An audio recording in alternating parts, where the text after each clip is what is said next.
You were on your way home when you died. It was a car accident, nothing particularly remarkable, but fatal nonetheless. You left behind a wife and 2 children. It was a painless death. The EMTs tried their best to save you, but to no avail. Your body was so utterly shattered you were better off. Trust me. And that's when you met me. What happened? You asked. Where am I? You died, I said, matter-of-factly. No point in mincing words. There was a truck, and it was skidding. Yup, I said. I died. Yup, but don't feel bad about it. Everyone dies, I said. You looked around. There was nothingness, just you and me. What is this place? You asked. Is this the afterlife? More or less, I said. Are you God? You asked. Yup, I replied. I'm God. My kids, my wife, you said. What about them? Will they be all right? That's what I like to see, I said. You just died, and your main concern is for your family. That's good stuff right there. You looked at me with fascination. To you, I didn't look like God. I just looked like some man, or possibly a woman. Some vague authority figure, maybe. More of a grammar school teacher than the Almighty. Don't worry, I said. They'll be fine. Your kids will remember you as perfect in every way. They didn't have time to grow contempt for you. Your wife will cry on the outside, but will be secretly relieved. To be fair, your marriage was falling apart. If it's any consolation, she'll feel very guilty for feeling relieved. Oh, you said. So what happens now? Do I go to heaven or hell or something? Neither, I said. You'll be reincarnated. Ah, you said. So the Hindus were right. All religions are right in their own way, I said. Walk with me. You followed along as we strode through the void. Where are we going? Nowhere in particular, I said. It's just nice to walk while we talk. So what's the point then? You asked. When I get reborn, I'll just be a blank slate, right? A baby. So all my experiences and everything I did in this life won't matter. Not so, I said. You have within you all the knowledge and experiences of all your past lives.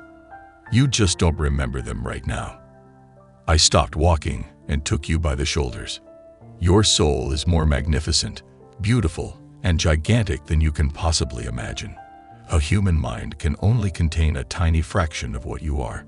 It's like sticking your finger in a glass of water to see if it's hot or cold.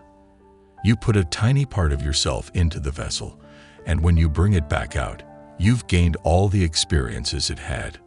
You've been in a human for the last 48 years, so you haven't stretched out yet and felt the rest of your immense consciousness. If we hung out here for long enough, you'd start remembering everything.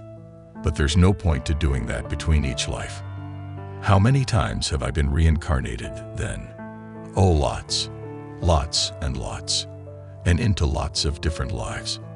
I said, this time around, you'll be a Chinese peasant girl in 540 AD. Wait, what? You stammered. You're sending me back in time. Well, I guess technically.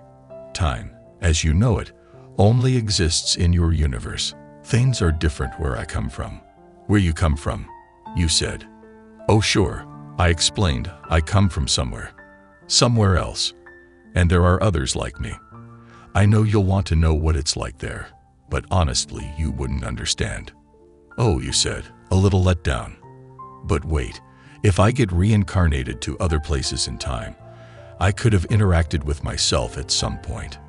Sure, happens all the time. And with both lives only aware of their own lifespan, you don't even know it's happening. So what's the point of it all? Seriously, I asked. Seriously, you're asking me for the meaning of life. Isn't that a little stereotypical? Well, it's a reasonable question, you persisted.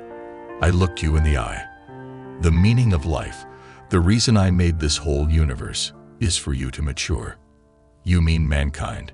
You want us to mature. No, just you. I made this whole universe for you. With each new life, you grow and mature and become a larger and greater intellect.